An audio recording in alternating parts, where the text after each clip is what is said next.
Hey everybody, welcome back to the Hunt and Dad podcast. I am joined today by supermodel, to say the least. I have convinced my lovely wife to sit down and talk with me for 30 to 45 minutes because she really didn't want to do this anyways. And we've had a pretty eventful day, haven't we? Mm-hmm. We sure have. Yeah. So, make a long story short, our 4-year-old decided to Superman off a swing set straight into a pool slide, and he has now lost his entire front tooth. So, we've got a hillbilly for the next year and a half, according to my sister, who's a dental hygienist. And, as always, we're going to start this off with a dad joke. I know that you're going to love this. I think I've already told you this one. We're going to try it anyways. Are you ready? Mm-hmm. All right. If you're worried about your microwave collecting data and your TV spying on you, just remember your vacuum has been gathering dirt on you for years. You have told me that one. There's another one. It's bad the second time around, too. Yeah, okay. Thank you. You're welcome. All right. Just boarded an airplane and got mistaken for the pilot. Guess I'm just going to wing it. All right. Well, let's get right into this thing. As you guys can tell, Maddie didn't really want to do this, so we're going to make the best of this. But start off, why don't you kind of tell us a little about you? Oh, God. I hate that question. Just like generalize where you've grown up. You know what? Don't even do that because I don't even want nobody knowing where we live. Okay. Okay. And I've lived here my whole life. Yeah, exactly. So let's just, how did we meet? Go ahead. Tell everybody how we met. Tinder. We met on Tinder. This floozy right here Okay. was looking for a good time, and she found it, didn't you? Yeah, I did. Yeah. No, it's funny. We met on Tinder, and we both were kind of looking for the same thing, and which was a long-term relationship. And we hit it off right off the bat. Moved in with her, and I haven't left yet. Nope. Not yet. But so when we met in 2019, how old were you then? How old? Yeah. 24. 24. So she was 24. I was probably, 28? Mm-hmm. Maddie had a little boy named Kyson, who was 11 months old at the time, and now he is 7. So we've been together a hot minute, and they've been probably the best thing that's ever happened to me as far as walking into something. So super blessed there. We've been married since, 2021? Yeah. Yeah. So anyways, I'm going to jump right into these questions. Alrighty. All right. So one thing I wanted to cover in this entire thing was like getting your thoughts, and they may not be good. Get your thoughts on like the progression of how, like, when you've met me, how much I hunted, what I've slowed down on, what I've sped up on, and what you feel like are things that you absolutely hate that I do, and things that I've gotten better at, which that list is probably a little bit shorter than the first one. Okay. But, would you say from the beginning of this, like, relationship, like when we met in 2019, I mean, I was pretty hot and heavy, especially into the western side of hunting. I've been on an elk trip already. I went the first year we met, From that point, we didn't have our youngest son together, Lakin, which is now, like I said, 4.5, almost about to be 5. Do you feel like it was spiked? Is it slowed down and spiked back up? Like, how do you feel like my hunting time has been since, I guess, the start of our relationship? It was definitely, I would say, really high when we first met. It scared me a little bit, but it's okay. I pushed through it. I would say it right now, or shortly after Lakin was born, I would say you started to teeter back due to obviously being in the trenches of a newborn while also having 2 other children. Kyson was in the wonderful, terrible 2s going on 3s when Lakin was born, so wasn't the easiest time in our relationship. But I would say at this point, I mean, you're definitely starting to pick back up a little bit, but not anything from when we first met. Right. Well, I feel like there's a point where your children are almost unbearable to leave with your spouse. Yes. And yes, she said. Kyson had some serious behavioral issues when we met. Like it was really tough, and he was always sick. It took us a while to find out that he had a dairy allergy. Yeah, he was lactose intolerant. Yeah, and he's gotten over it now, which is good. But like at the beginning, he was puking literally like 3 times a week in the middle of the night. Yeah. It was tough. And then Yeah. right after he got out of all that stuff, we had Lakin, and Lakin was a newborn, and yeah, the amount of out of state trips at that point pretty much took a nosedive. And like she said, they're starting to pick back up. But I do feel like I've gotten a little bit better about thinking about when I go. I try to plan my stuff out long time in advance, and if not, it's during the week, especially, so that all she has to do is get up, get the kids to school, just like she does when I'm working. The only problem is when she comes home, she has to deal with them, getting them ready for bed, getting them fed, homework, things like that. So it's definitely not easier. It's just the kids aren't as, what would you call that? They're somewhat self-sufficient now. Yeah, definitely. A little bit more. A little bit more than they were. I mean, Kyson, 100%. Lakin's getting there. And I guess it kind of alludes to the second question I was going to kind of get at is, how the kids and their ages has affected that.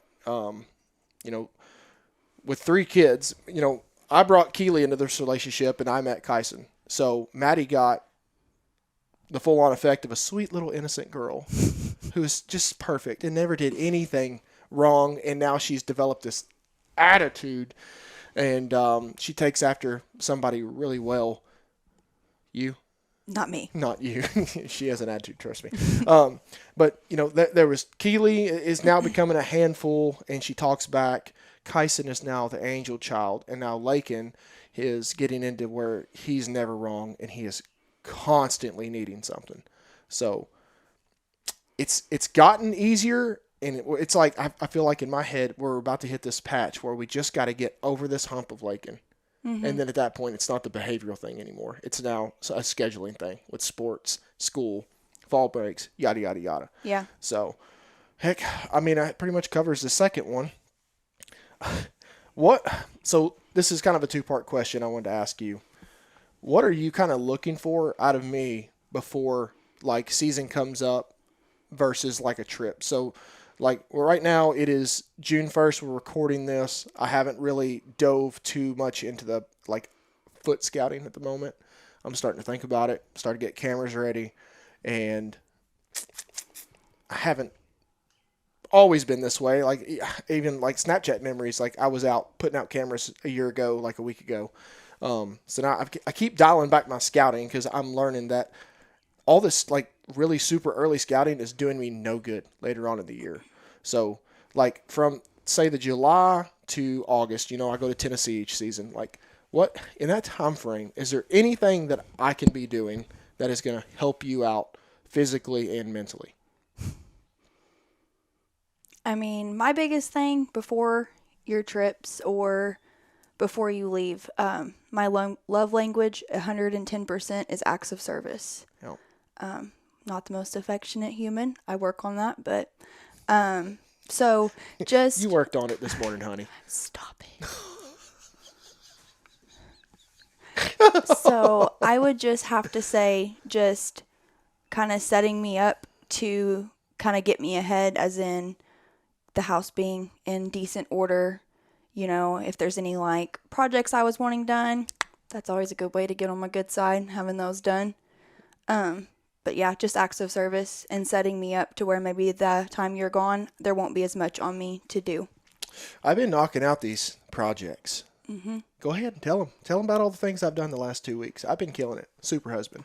Well, I got my landscaping done. Yep. I will say I did put effort in on this. You did. I was a good assistant, Yeah, I got apprentice, whatever you want to call me. I got a good video of y'all bent over with your shorts and your butt crack working on the rock. Yeah. Might frame it and put it right here. So there, I've done that. We got a new door put in. We got a new door. We got a nice looking deck up there now. Is there anything else? I've hauled off a bunch of trash. There has to be something else. No. I can't think of anything Oh, else. okay. Well, I'm sure you'll think of something soon enough. I will. They're in the works. So, like, I guess the same thing for, like, a trip. I really have tried to give you more of a heads up as far as, like, when I'm going to be gone. And I really do. Like, I try to keep my trips pretty short now. And when we first met, like it would be like 4 or 5 day like hunts, mainly like the elk hunts and things like that. Just because I don't feel like you need as much time on a whitetail hunt.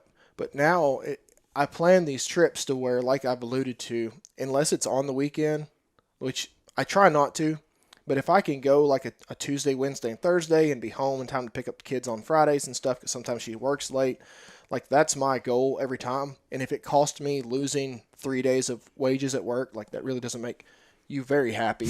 But it's still better than being stuck at the house for, a Friday, Saturday, Sunday, maybe a Monday, all by yourself with the kids, which, like, I can do it physically because I'm not the person. You're the person that they go to. They're always whining and complaining to Maddie. And that's because they confide in her and they trust her and they can let their emotions out. And mean old dad doesn't put up with the bull crap. And so I've got to take into account, like when I go and do these things, how long they're going to be with her. How have they been acting lately? Like back in the day when Kyson was having all those like behavioral issues, like there was no way I could go anywhere. It was so bad. Mm-hmm. And then, Lakin isn't really, he's no better at all. Actually, he's actually a bit worse.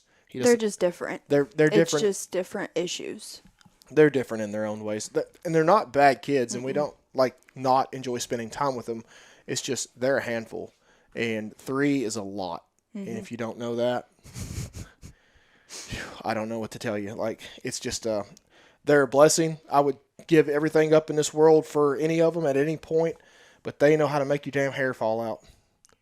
They do. You saying something? Nope. That's fine. That's good. Better keep your mouth shut. So, what, specifically, what is, 2 or 3 things that I do that does prepare you for me being gone, specifically, not just in general, preparing this or that or whatever. Is there anything off the top of your head you're like, that right there is awesome? Like I said, having the house completely cleaned. Yeah. Because I like a clean house. I don't do good with clutter. No, she doesn't. That's why everything is migrating down here to this shop that we've cleaned out. Just a clean house. That's it. That's all I got to do. I mean, and just, being cautious of the schedule, what's going on while you're gone. And running it by me beforehand, not after. Yeah, there is no such thing as a surprise trip anymore. No. Not really. I mean, I may throw something out and be like, hey, Dylan's got a turkey roosted in Tennessee. You care if I drive 2.5 hours down there tomorrow? I guess. Whatever. Okay. So, I guess to play devil's advocate, what makes it harder on you? What? Obviously, no heads up. Yeah, no heads up. I think that's mainly it, just not being able to, in a way, mentally prepare myself. Does it ever really matter, though? Not really, because, you can't ever bet how your kids are going to act. Hey, guys, let's talk about gear, and not just any gear, great gear. Latitude Outdoors has redefined the game with their lightweight mobile hunting solutions over the last few years. Designed by passionate hunters, their mobile hunting gear is all about stripping away the bulk so you can explore deeper, trek further, and stay agile in the woods. Every piece is crafted to allow you to move quickly when needed. Latitude Outdoors has actually made me a more efficient hunter with some of their gear, ranging all the way from their 19-ounce Carbon SS climbing sticks to the OG X-Wing platform. And my new personal favorite, the Maverick single panel saddle. This thing is super minimal. You can fold it up to where it doesn't even feel like it's on your back. This thing was a workhorse for me last year. This thing comes in at a great price point. So if you guys are interested, please be sure check out their full range of hunting gear over at latitudeoutdoors.com. You can find their climbing sticks, platforms, saddles, anything else you could possibly think of to get you in the woods and become a more efficient mobile hunter. Be sure to check those out at latitudeoutdoors.com. Built for the mobile hunter. Hey guys, Jacob here with the Hunting Dad Podcast. I want to take just a few moments and talk to you guys about one of my favorite partners that I have. That is Waterfeather Boats. If you guys have followed my YouTube for long enough, you know that I'm a huge advocate for water access. It makes getting in close to those roosted birds extremely easy and those hard to reach places where all the big bucks live a breeze. Not to mention that Waterfeather is a veteran-owned company proudly designed and manufactured right here in the U.S. in southern Indiana. Their flagship boat was built to handle up to 320 pounds payload with a cockpit that comfortably fits an adult and plenty of gear. Weighing just 58 pounds and right at 9 feet, it's maneuverable and easy to carry, yet tough enough to withstand any environment, making it perfect for hunters and anglers just like you and me. It's even rated up to a 2-horsepower motor and comes with a built-in platform, often used as a dog stand or extra gear storage. Lastly, Waterfeather has just introduced a brand new custom blind in mossy oak, making it ideal for duck hunters. There are plenty of ways to get on the water, but this one stands out as the best for me. Born and bred in the USA, this is the Waterfeather. Go farther, go feather. I can tell you how they're going to act. I leave knowing that when I come home, and she alluded to this earlier, she's not an affectionate person at all. It's not even close. Like, I could be gone for 2 weeks and come back, and she'd be like, oh, hey, your kids are assholes. Can you please take them, go do something, and don't touch me? Because she'll be so overstimulated and over it by then. It's not like a homecoming for a veteran. Oh, my God, I'm so glad you're home. Give me a kiss. Don't touch me. Yeah. That's basically what it boils down to. I'm going to throw something in that you're probably not thinking about because you're so nervous. You're probably sweating right now. No, I'm not. Good. I'm glad you've relaxed a little bit. Financially, I've learned that it's not a good idea to go and spend $300 or $400 on a tag if we've got, $700-800 sitting in our bank account. That's not an option. Correct. And I've gotten to the point where I really don't even dip into the savings until there's been something put in there that I've contributed to. Mm-hmm.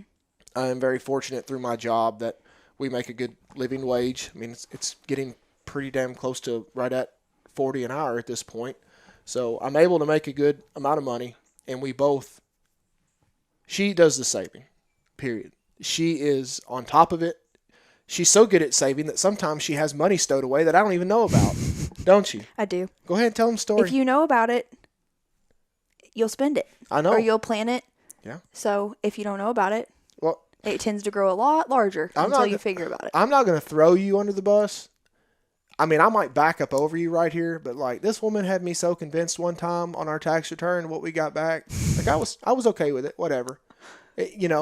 I was fine with it. And for whatever reason, like I wasn't on like our banking app, and I logged in one day and took a peek, and I was like, well, the IRS plus $4,500 whatever it was dollars. I'm like, well, that's not $1,500.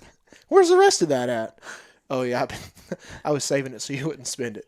So I was mad for a minute, but looking back at it, I'm glad you do that. So thank you. I don't like not having a cushion, and you're a little bit more financially irresponsible, and that's okay.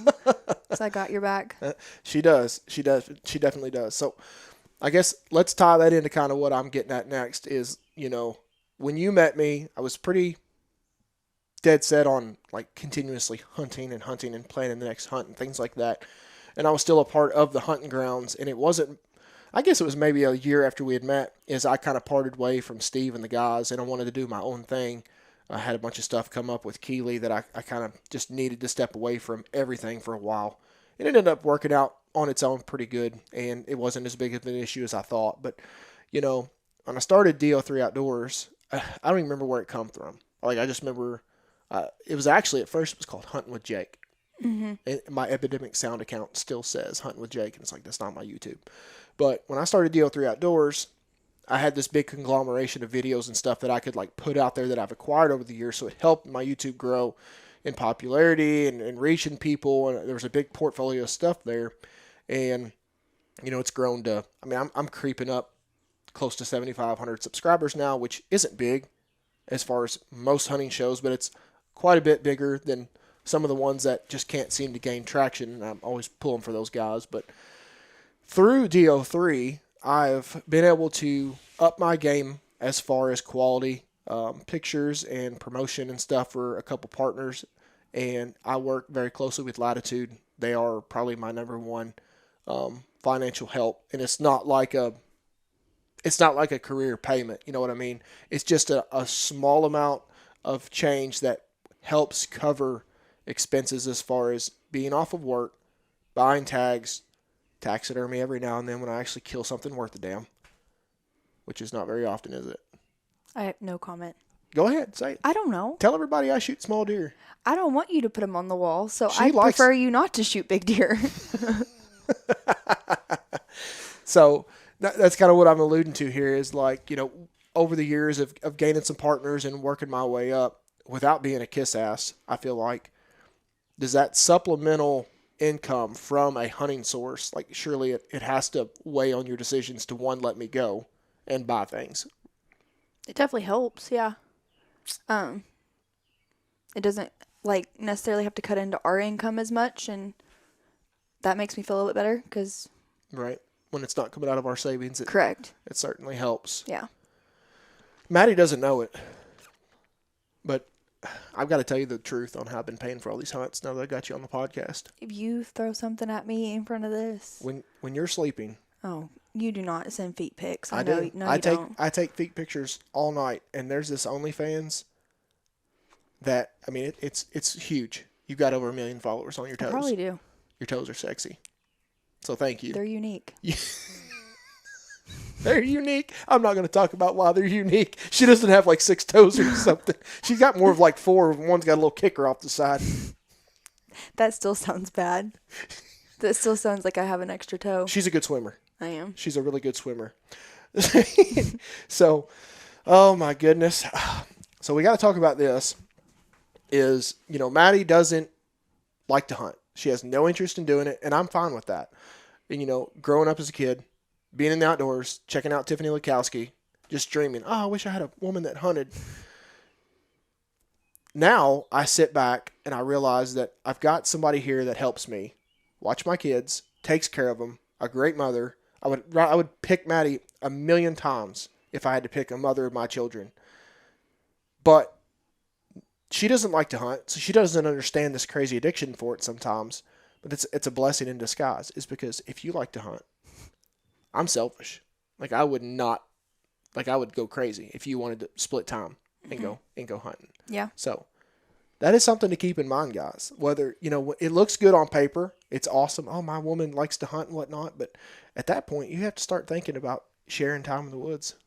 And I won't do it. No, you won't. Another thing to think about, we're checking the Ring doorbell, make sure our kid didn't run out of the house. We heard a noise. He makes me nervous. One child is with a grandparent. The other child is asleep in the house. Literally probably still bleeding out of his mouth. No, he's good. He's good. But where was I at with this? That's Greg alluded to this in our podcast, was there's a lot of guys that really get upset about their wife nagging them or their significant other about how much they go and how much time they're spending doing their hobbies. Like what is your hobby? What is your 2 hobbies? My biggest hobby is I love to shop. I love TJ Maxx. She likes purses. I do. So yeah, that's if you ask me what like an ideal like getting away me time, it's gonna be to go shopping. Second hobby, I would just say, I like to exercise. She likes to exercise. She's done incredible. Like, how much have you? I just lost 30 pounds. Yeah. You looking fine. You was looking fine before. Thanks.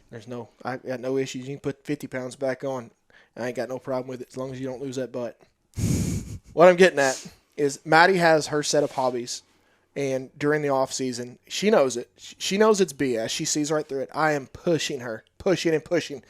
Go walk, go run, go do whatever you want to do.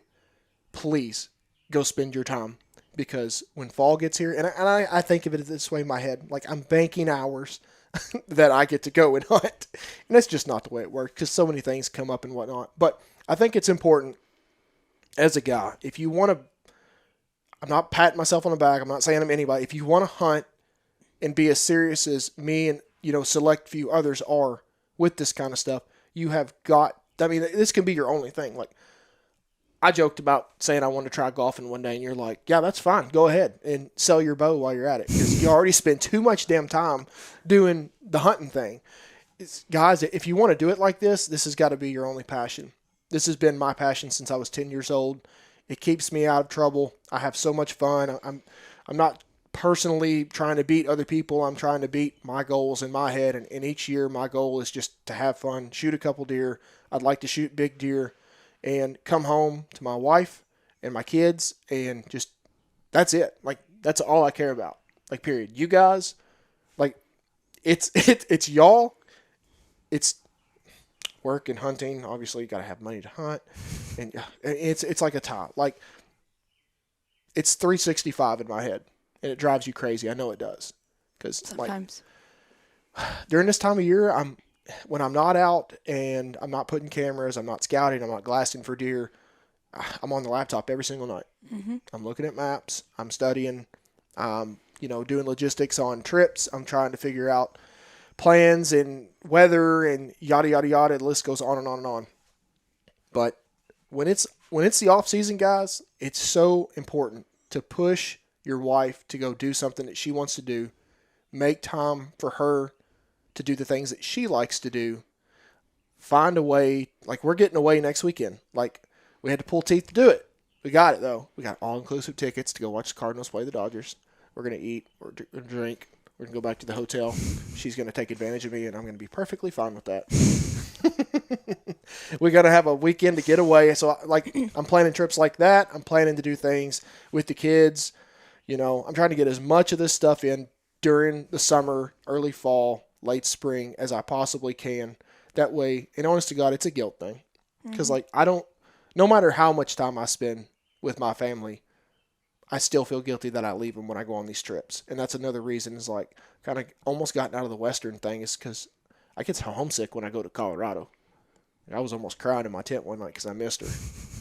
And I knew there ain't no point in driving 16 hours home because she ain't going to even want to hug me when I get there because the kids have been so bad. Like, why would I even want to leave? So, oh my goodness. Why don't you, I gave her all these questions earlier. I want you to sit right here and just think about the maddest you've ever been at me as far as a trip away and just going here, there, and everywhere around the house. The maddest I've been. Like which trip that I took just set you on fire? I'm talking about leaving for days at a time. Well, the first one that comes to mind was not a trip. Okay. So we're gonna go with the day hunt. Yeah. Yeah. Lakin was a solid 1 week old. So I was in the trenches. I was exhausted, and Why don't you talk about Lakin and when he was born just a little bit? The night that he was born. I do remember this. I was sitting in bed and I was watching the video of the dogs where they're like, "What's your name, Tony?" Or whatever it was. Yeah. I'd probably watched that 100 times because I fixate on stuff. Yeah. And I have Asperger's. Yeah. So, like, I was just laughing my ass off to that. Mm-hmm. She comes out of the bathroom. This was at like 10:30 at night. Maybe. Yeah. I was just in a little bit of pain. Nothing I would have considered crazy. And just kind of told him we probably need to keep an eye on him. And then they did progress a little bit. I did try to put some makeup on, because you got to look your best. I did stop when I realized they were picking up the pace pretty quick, and we called my mom, who was on deck to grab. You're talking about contractions. Yeah. Yes.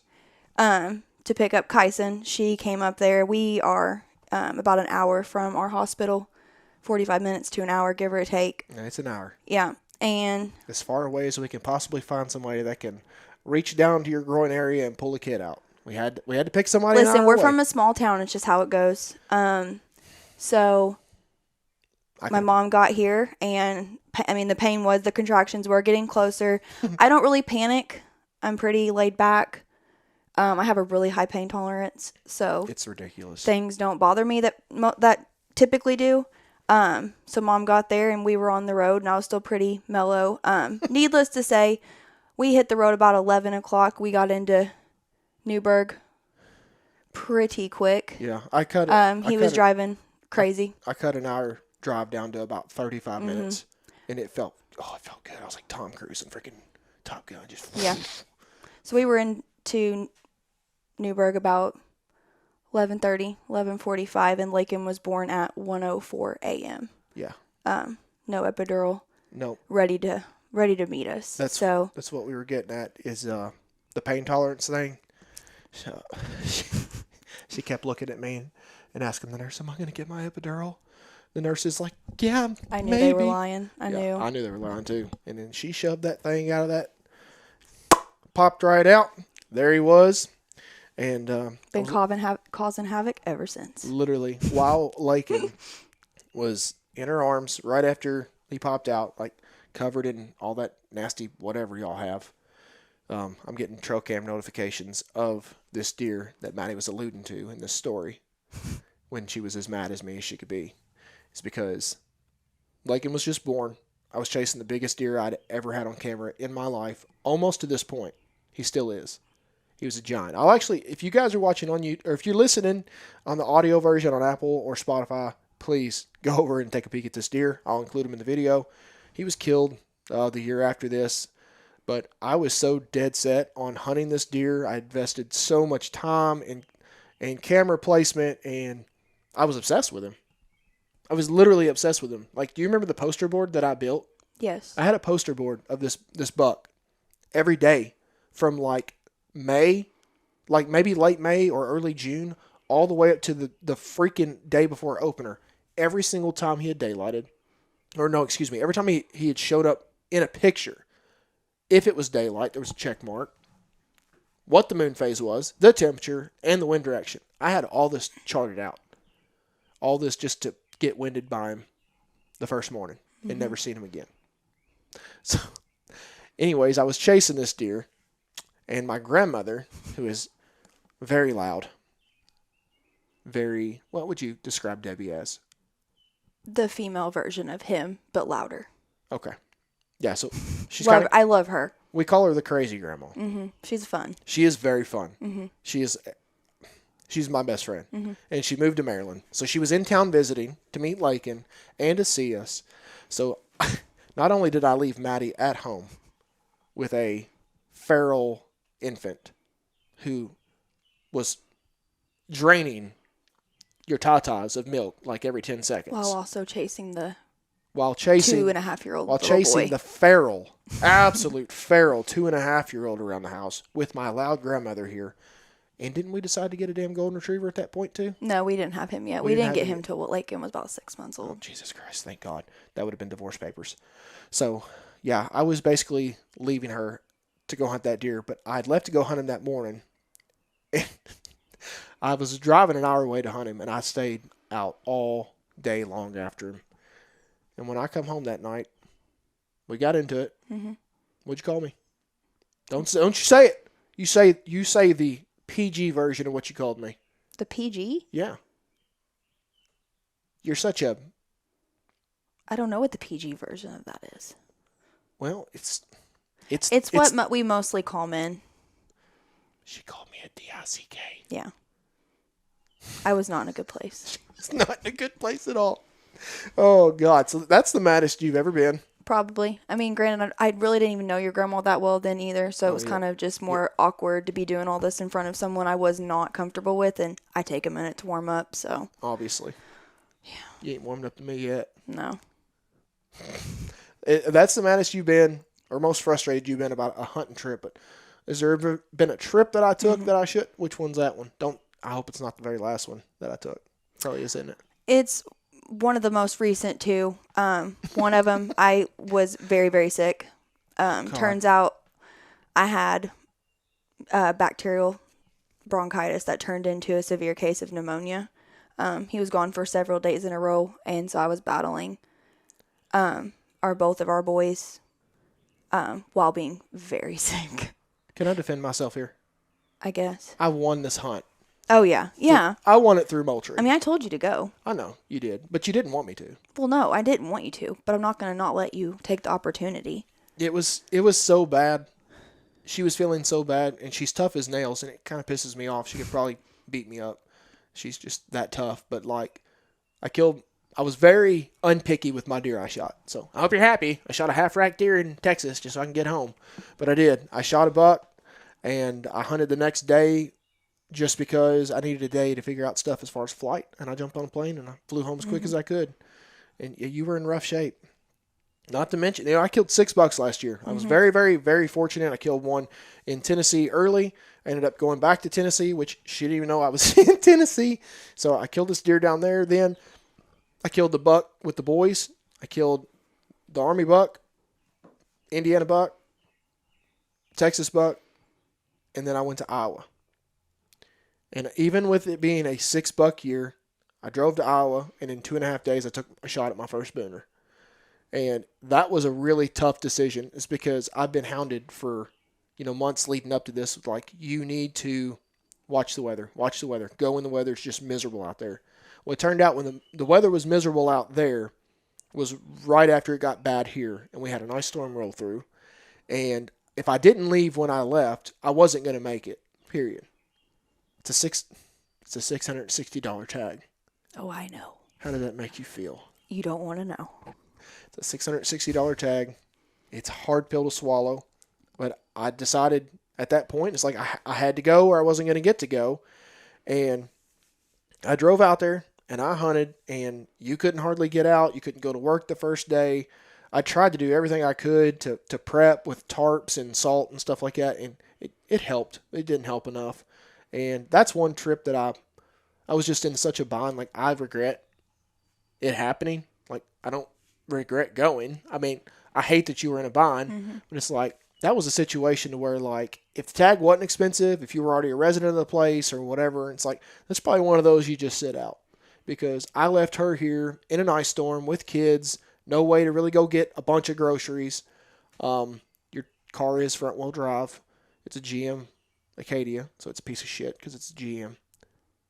Sorry, Mama. I'll buy you a 4Runner soon. We'll get you on a Toyota club. But that was a tough one because I left her in that situation, and the conditions weren't great. And you probably she's honest to God, you never really got over that till like a month and a half later. Like, you coughed and didn't feel yourself for a long time. Yeah, I was sick for over a month. That's what you get for getting that COVID shot. I told you. You didn't listen to me. Well, Mama, I'm not going to hold you down here. I'm going to finish this thing out by myself. Okay. But I'll let you go ahead and sign off. And I appreciate you talking to me for about 36 minutes now. It's been fun. Is there any closing thoughts that you want to add about me or our relationship or what you'd like to see going forward? No. I mean, just not even saying it just to you, but to all hunters out there. Respect that person that does step up and support you, because it's a very demanding hobby. So the person that supports you gives a lot of their self and their time and stuff to support you. So just always have that in the back of your mind and remember the sacrifices that are being made. I try to include her and make it very well known with the many podcasts that I've been on. It's like, none of it is possible. Not a single thing is possible without your help and you. And just the sigh of relief when I leave, knowing that my kids aren't with an idiot being watched by, a less than qualified mom, whatever. It feels good. So not only having a good wife, but having someone there to raise your kids when you're not around, it's huge. And like she said, respect that. I do struggle with it. Trust me, we fight big time, and we will fight this. We will fight this fall over it. I know we will. Probably. We didn't fight at all during turkey season, did we? Nope, I didn't go nowhere. Man, look at that. I took a whole season off of fighting with you. That means we can fight twice as much during deer season. You got it. You got it. You better be ready. I all am. right, honey. Always. I'll let you hop off here. I'm going to kill your mic. We love you. Love you. Thank you. Good. All right, go check on our kid. Make sure he ain't out in the street playing. What does? Not knowing if he's okay. Oh, he's fine. If you're looking to add a few new trail cameras to your arsenal this fall, look no further than Moultrie Products. Moultrie is one of the biggest and most trusted trail camera companies in the outdoor industry, and they have taken my scouting to a new level. The new Edge 2 and Edge 2 Pro cameras utilize next-level AI technology like Smart Capture to do things such as trigger pictures on only bucks, or only deer in general if you choose so, making false triggers on the wind or annoying raccoons over a bait pile a thing of the past. Another thing I love being a public land hunter is that the new cameras do not utilize SD cards, meaning nobody can steal your card and nobody can check your pictures. Not to mention, your old cell camera is giving you all those fits over faulty cards or needing formatted when you're miles or even states away. So if you're looking to up your scouting game this fall, check out these affordable, reliable, and easy to set up Edge Series cameras. You guys can check these out at Instagram, Facebook, and of course MoultrieProducts.com. Hey guys, Jacob here with the Hunt Dad Podcast. If you guys have followed my YouTube, DO3 Outdoors, for any amount of time, you know that I'm a huge fan of companies that build a great product that even the blue-collar guys like me can afford. For years, I would skimp out on optics on my hunts because of that intimidating price tag, or knowing that what I could actually afford at a young age was going to be absolute junk. Luckily, over the last few years, I've discovered Hawk Optics. Hawk makes a great line of glass, scopes, and accessories that are easy on the wallet but perform at a high-end level. One thing I really love about Hawk is their unmatched customer service. Real people, fast answers, and a company that actually stands behind what it sells. And let's not forget, with Hawk's lifetime no-fault warranty, you are covered for life on your gear.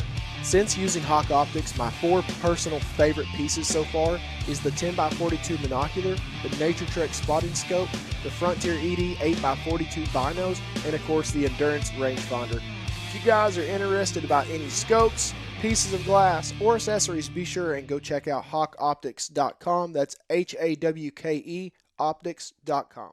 All right, guys, so in closing, props to Madi. I really appreciate her stepping out of her comfort zone. She does not like to do this. She was making me nervous while I was somewhat interviewing her. But, just to kind of recap on things, it's like, plan it out with your spouse. Try to plan these trips well in advance, months, at least weeks in advance. Give them some sort of heads up. Try to find something that will help them as far as maybe a babysitter, maybe pay for like a service, like a pedicure or whatnot, get it all scheduled and out ahead of them to where they have something to do while you're gone. Make sure that you have got that supplemental income, not digging into you guys' bank account. And if you got to dig into your bank account, there's nothing wrong with that. Just make sure that they're on board with it and they're okay with it. You don't want to bombard them. You don't want to put yourself in a financial situation over some stupid deer. They're fun to hunt. I loved it. I mean, there's nothing else I'd rather be doing with my time, but they're not worth hurting your home life over chasing them, period. Like, I can't think, like, everybody wants to be like a big, hero and go out and kill all these big deer. And it's like, there's a lot of guys that killed big deer last year that I was like, congratulations, good for you. I'm proud of you, whatever it may be. And I don't think about it not one time during the summer or leading up to fall. Like, I don't think about what anybody else has killed. I honest to God, I don't really care. What I care about is if my friends are doing okay, if their marriage is good, how their kids are healthy. That's what I care about. And I just care about, like I said earlier in this, was beating my personal goals. So far, man, this podcast has been great. The feedback has been phenomenal. Thank you guys so much. We're going to do the drawing for the water feather boat here before too long.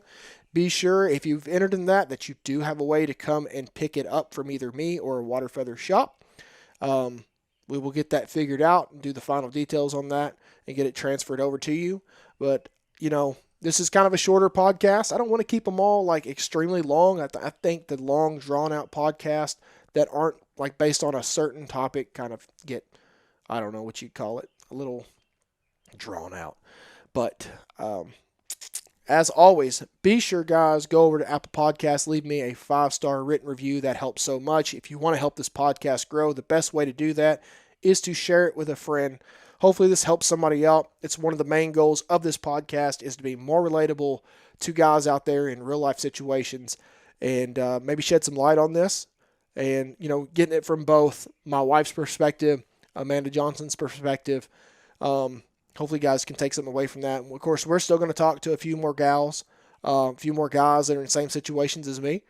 And like I said, I just want everybody out there to be able to take one little tidbit of a podcast away and apply it to their lives. We appreciate you guys watching and listening, and we will see you on the next one.